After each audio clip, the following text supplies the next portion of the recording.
Hi, There she Gina. is. Hello. Oh my God, I'm so Uh, excited. well, Honestly, I'm pleased with us that we managed to do this. we freaking did this, Sarah.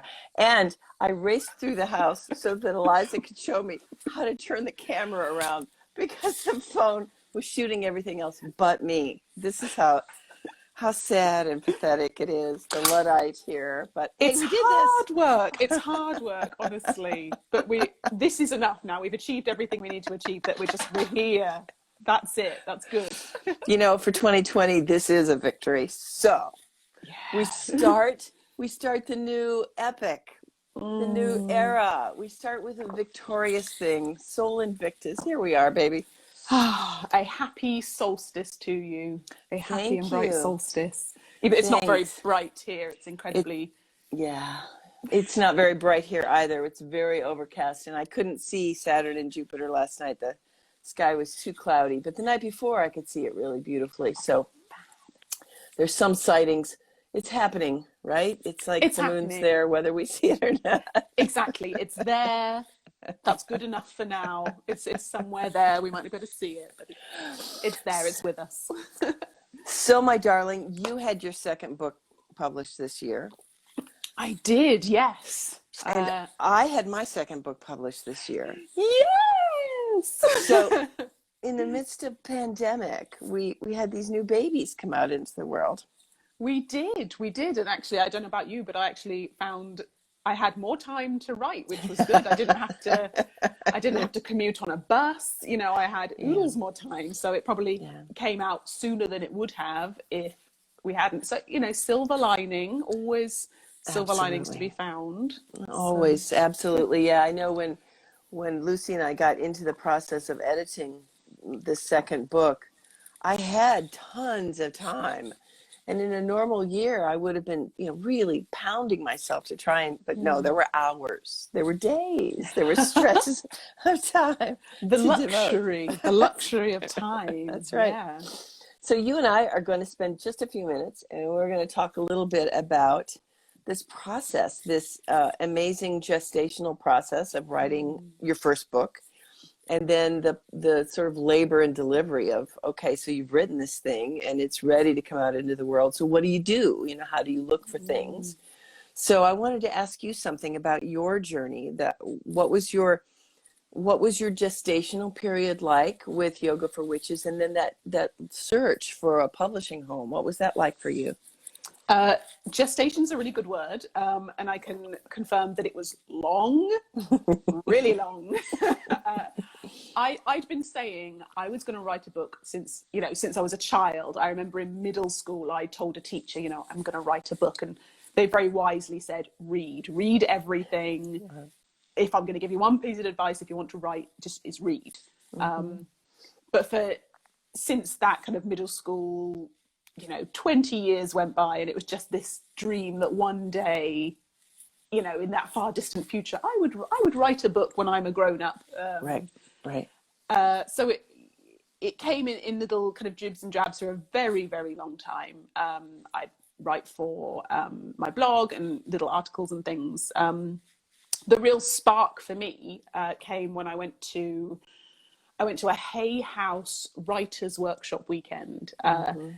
And it was funny because a friend of mine was going, and I thought, that looks interesting. I couldn't afford to go, so I was a volunteer, and I opened the doors for people and things, but I got to sit in on the talks. And it was a very lovely weekend, but the main thing for me was just this, it was the spark of it as a possibility. Suddenly it wasn't just this dim dream somewhere of, oh gosh, wouldn't it be wonderful to write a book? Wouldn't it be wonderful to be an author? But suddenly it was laid out in a way that was like, oh gosh, real people do write books, and real people do get published, and that's a thing that real humans can do. And for whatever reason, I needed that spark to let me into that kind of that big secret. And that was enough of a spark for me to really sit down and start thinking, what is it I really want to write about? What is my big idea? What's the thing that's going to make a book, and a book worth reading? So it was a kind of a journey after that of various things. I had the foundation of my big idea, which was the kind of the history of spirituality from a yogic sense, which is, I've been a yoga teacher and a yoga student for, it's about 30 years now, which is just a ludicrous amount of time. And then kind of bringing that into my kind of cultural heritage of kind of witchcraft and kind of Celtic history, and kind of weaving it all together in a sensible manner. And I suppose whilst I was sort of playing with putting all this together, that was when I started also, again, that teacher all those many years ago, read. And that was a great advice, because I was gathering up books that were around the topic of what I was talking about, or that I felt sort of was the same kind of ideas. And I live very close to Glastonbury Goddess Temple, which is lovely. And the fateful day when I picked up Burning Woman by the goddess that is Lucy H. Pierce. And hello! And that was it. I was like, this is fantastic. It was about witches, it was about magic, it was about women. And I was like, this is my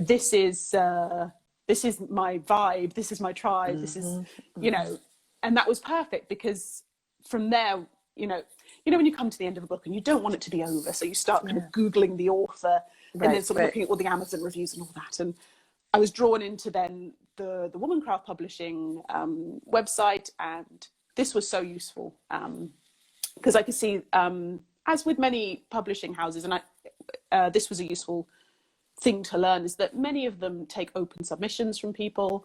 You can submit full manuscripts. Some of them just take some of a manuscript, so you can put it out there. You can kind of reach out to these publishing houses, especially the kind of the lovely indie ones.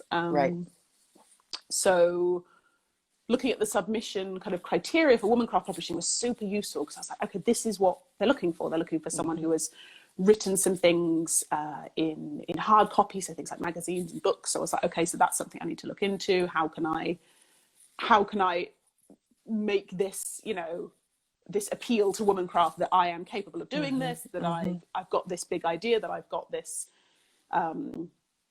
this drive to kind of ability to put it all together. So in kind of working through what the submission process would be, that helped me kind of lay the foundations, so that when submissions opened, and they opened for a couple of months each year, I pitched my idea to wonderful Lucy, and lucky for me, that it was a yes. Yeah. Isn't that an amazing moment? Isn't that an amazing moment? Yeah, my journey was actually quite different from yours, in that I had the notion for Sisters of the Solstice Moon was there. I mean, it was gifted to me. I think it was Goddess gifted to me for years, 5 years, 6 years. And I kept telling everybody, I'm going to write this story. I'm going to be blah, blah, blah. And then a confluence of events, a writing group opened up in my community with an author that I really admired, Janine Cummins. And I had the opportunity. And so I sort of kicked my soggy white ass and said, Gina, if you're ever going to do this, stop talking and do this. And I joined the writing group and started writing 7 pages a week. So when the book was at a place of, excuse me, but there's a very large dog that wants to come in and join us. Come here, Fanula. Come here, sweetie. Say hi to Sarah. Sarah wants to see you because, not everybody gets to see a very large dog. Yes, there we go. Hello, beautiful. That's my pandemic puppy. Yeah. So when the book was ready, I started sending out, to agents and publishers and things. And, I didn't go at it full tilt, but I was, sort of puttering along. And most people didn't get it because, I'm a little bit on, I guess this story is a little bit on the fringe of popular fiction. The goddess fringe of popular fiction. Like all the best stories, all the best fairy tales, they're on the edges. They're in the liminal space, but there we go. Paradigm busting, that's the thing. And through a weird confluence of Facebook connections, I saw a post that Lucy had made supporting another woman, and I went, yeah, that's what I love. I love women that support other women. And so I saw that she was a publisher. So, I went on the website and it said, and we don't do fiction. And I went, oh, fuck.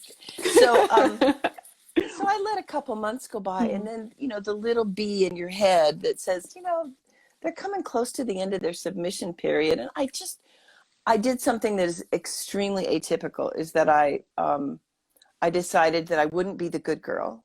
I would flagrantly defy the submission Yeah. requests and send it in anyway. I said, I know you guys don't do fiction, so what the fuck? And sent it in. And, to my enormous gratitude, Lucy and Patrick decided to go for it. So it was, the day that I got that email, let's talk about that moment when you get the email that says, we would be very happy to publish your book when your heart stands still, and then you hear it in your ears going, dum, dum, dum, dum, dum. What? Right.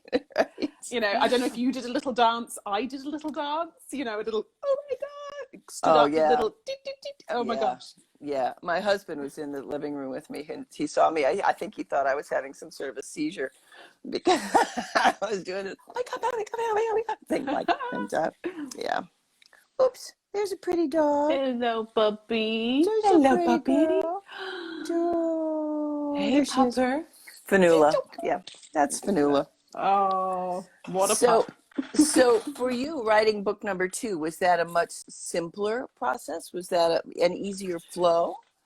I think, so I've got a feeling this is probably always going to happen to me now, but it seems that every book I write, there's something that doesn't quite fit into the book I'm writing, but I kind of make notes of it, and it's like, okay, so there was going to be a chapter in Yoga for Witches called Yin Magic, and it got too big, and I was like, this is never going to work as a chapter, so it became a book instead. So I had the big idea again, I guess, for putting it together in a book. I guess I was a little more, maybe just a tiny bit more prepared for that kind of blind panic when you're writing, where you're like, how is this all going to come together? This is such a mess. Heaven, goddess knows how this is all going to... Yes.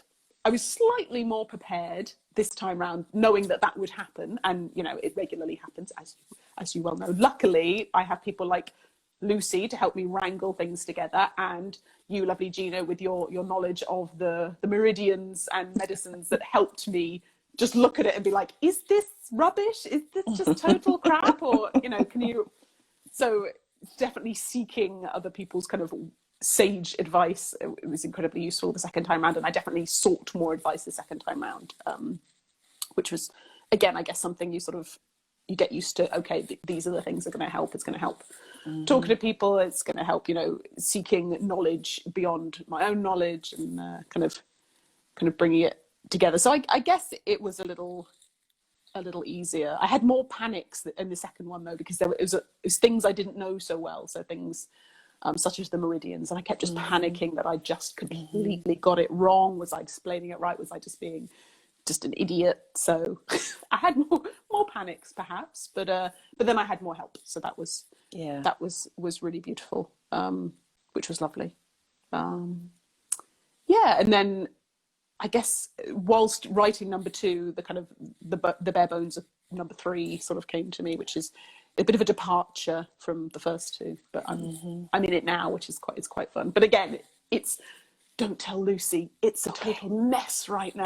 It's just, I'm just like, how am I going to put all this together? Oh my God, I've got notes, I've got random chapters, I've got just hundreds of pages of scraps, which I don't know where to put anywhere. So it's a mess, but again. Yeah, I'm sure Lucy would be gobsmacked to find out that you're in chaos. It's a total mess. I just chuck it all together last minute, and then I just kind of throw it at Lucy and say, okay, you fix it now. You do your thing. So that's the other question. She heard us. Oh my God, I just saw it come. Hi, Lucy. We're doing really well. We are so organized. We're so organized, and we have our thoughts laid out in a systematic fashion. Yeah. And we never have any panic or muddle. Yeah, that's it. We're just such pros. So I also wanted to talk to you because you've had the delicious experience, as I have, of working with Lucy as an editor. So I had always heard these horror stories from other people about editors who didn't get it, who were trying to mangle your baby into some sort of fashion, who were, who had some notion of how it had to turn out, that it had to be marketable or whatever, that the editors were, I don't know, sort of dictatorial or Mount Olympian somehow. But that certainly was not my experience. And I'm sure you had the same sort of joy and delight in collaboration that I did, which was that, wow, there was somebody who was moving into the river of thought and idea and creativity with you. And then, it was like we were tubing down a river together, and she'd say something and I'd go, yeah, let's do that. And then it had this delicious flow to it that, I don't know, we may be singularly blessed, but I'm sure that was your experience too. Absolutely. And I think I think in my mind how lucky we are to have Lucy and how lucky we are to have Womancraft. And I mean, luck is part of it, but actually we were definitely drawn to Womancraft. Yes. So it was obviously, it's more than just luck. We were meant to be here. Because honestly, and it was the elements of Womancraft that drew us to submit and to be rebels and submit. Right. But also because part of me thinks, if I'd applied to some, big corporate publishing, I would have been so delighted if they'd said yes. I probably would have said yes to just about anything, and they could have pulled it apart and done all sorts. And I probably, like a good girl, would have just said, okay, yes, if you think that's right, I would have just done it. And exactly, because you would have thought they were the experts, and they were giving you this opportunity.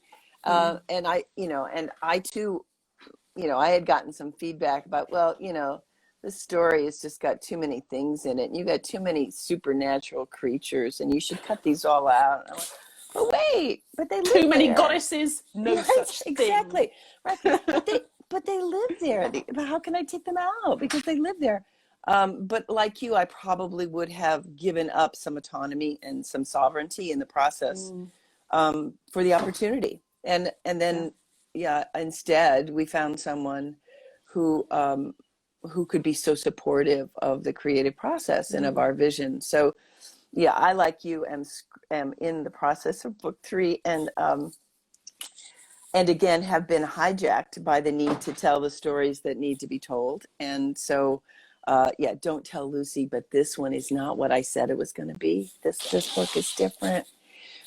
So don't tell her, okay? I won't. It's part of the fun. It's the journey.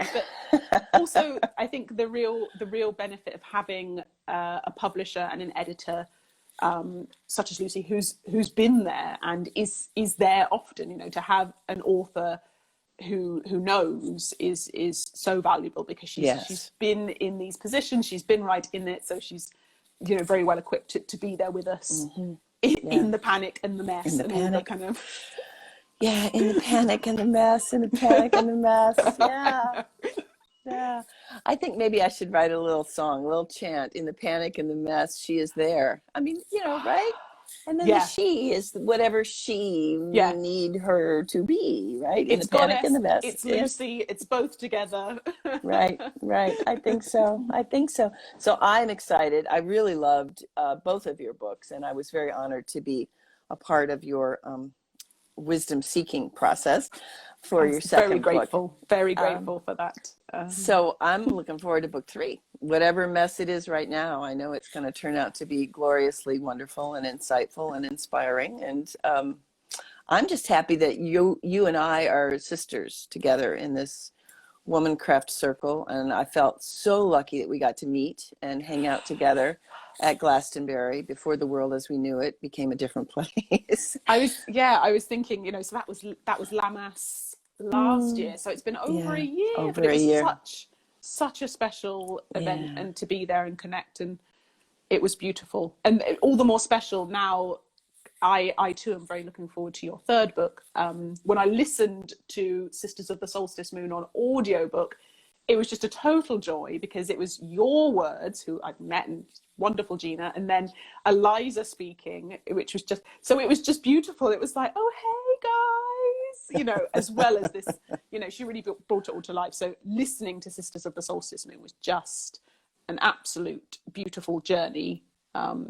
and I She can did recommend it. it highly. Yeah. She did a luscious job. I mean, Luscious, that's the word. extremely Yeah. talented, but she's so, I mean, she was brought up a pagan, so this is her world too, you know. And so I thought the sort of in the bone, in cellular DNA insight that she was able to bring into the reading was, of course, I am biased. She is my daughter. It Just, you know, was disclaimer. fantastic. But I thought she brought something special there that perhaps another actress might not have been able to tap into quite so Yeah. easily. So, I mean, just the sort of the rhythm of what ritual feels like, and you know, I mean, that's her world. So I thought that was easy for her to find, and Yeah. so that was cool. So thanks for the recommendation, and Yeah.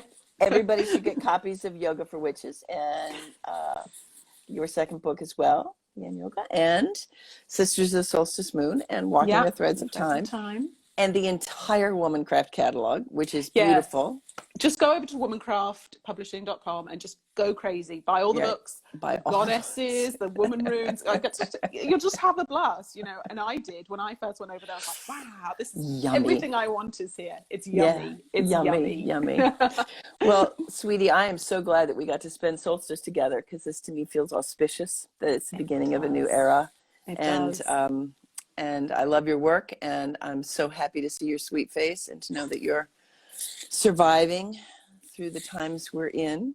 Yes. And, you know, Goddess willing, we will be together again, and we will clasp hands and stand in circle, Yes. and it will happen. I cannot wait for that day. I look forward to it. And yeah, I wish you and everyone listening a beautiful solstice and a bright Yule and brighter things to come. Yay. Blessed be. Yay. Blessed, Blessed blessed be. be. Bye, sweetie. Farewell for now. Mwah.